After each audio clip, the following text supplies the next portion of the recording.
Iran के supreme leader Mushtaba Khamenei का written message आया है। उन्होंने ईरान का सपोर्ट करने के लिए इराक की अथॉरिटी और वहां के लोगों का शुक्रिया अदा किया है। ईरान की सरकारी मीडिया ISNA न्यूज़ एजेंसी ने 29 मार्च को ये मैसेज टीवी पर पढ़कर सुनाया, पर यह नहीं साफ किया कि मैसेज उन तक पहुंचा कैसे। केवल इतना कहा गया कि यह मैसेज इराक की इस्लामिक सुप्रीम काउंसिल और बगदाद में ईरान के एम्बेसडर के बीच हुई मीटिंग के बाद आया है। इस मैसेज में मुश्तबा ने अमेरिका और इसराइल के खिलाफ जंग में सपोर्ट के लिए इराक के लोगों को धन्यवाद किया और इराक के सबसे बड़े धार्मिक नेता ग्रैंड आयतुल्ला अली सिस्तानी की तारीफ की। सिस्तानी शिया मुसलमानों के सबसे सम्मानित नेताओं में से एक हैं। 28 फरवरी को इसराइल और अमेरिका के हमले में ईरान के supreme leader ayatollah Ali Khamenei की मौत हो गई थी। हमले में उनकी पत्नी, बेटी, दामाद, पोती भी मारे गए थे। मीडिया रिपोर्ट्स में यह भी खबरें आई थी कि अली खामेनेई के बेटे मुश्तबा खामेनेई भी नहीं रहे, लेकिन बाद में ईरान ने दावा किया कि वो जिंदा हैं, उन्हें गंभीर चोट आई है, रिकवर कर रहे हैं।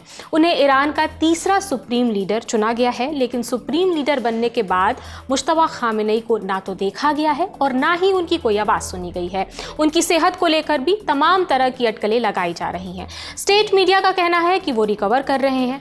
एयर स्ट्राइक में उन्हें गंभीर चोट आई थी। ये चोट कितनी गंभीर है अभी ये भी क्लियर नहीं है। मुश्तबा खामेनेई का टेलीग्राम और एक्स अकाउंट भी है, समय समय पर पोस्ट भी आते रहते हैं। स्टेट मीडिया भी उनकी तस्वीरें पोस्ट करती है, लेकिन वो कहाँ है, किस हालत में है, ये साफ नहीं किया जाता।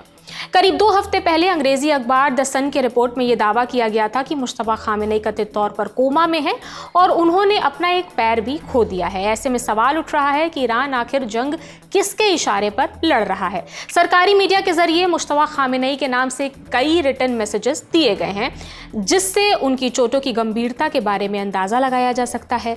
कुछ दिन पहले अमेरिकी राष्ट्रपति डोनाल्ड ट्रंप ने दावा किया था कि नए सुप्रीम लीडर या तो मर चुके हैं या बहुत बुरी हालत में हैं, क्योंकि किसी ने उनसे बात नहीं की है। हाल ही में मुश्तबा खामेनेई की ओर से एक स्टेटमेंट भी सरकारी टेलीविजन पर पढ़ा गया था। हालांकि इसे पढ़ने के लिए मुश्तबा सामने नहीं आए। इस स्टेटमेंट में सुप्रीम लीडर की तरफ से चेतावनी दी गई थी कि जंग में मारे गए लोगों का इंतकाम लिया जाएगा। अमेरिकी न्यूज़ वेबसाइट एक्सियोस ने 21 मार्च को अपनी रिपोर्ट में बताया था कि US की CIA और इसराइल के मोसाद तमाम इंटेलिजेंस बॉडीज उनकी लोकेशन का पता लगाने में जुटी हैं।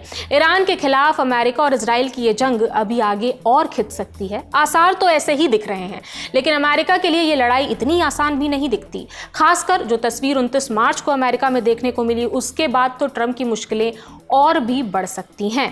प्रेसिडेंट डोनाल्ड ट्रंप ने ईरान के खार्ग आइलैंड पर कब्जा करने की तरफ इशारा किया है।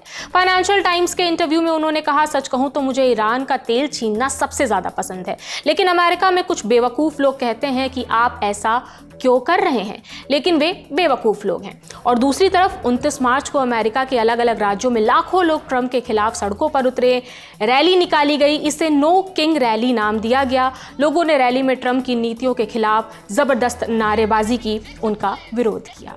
इस पूरी खबर पर आपकी क्या राय है, हमें कमेंट सेक्शन में बताइए। ये जानकारी लेकर आए थे अर्पित कटियार। मेरा नाम प्रगति चौरसिया है। देखते रहिए दी लल्लन टॉप। शुक्रिया।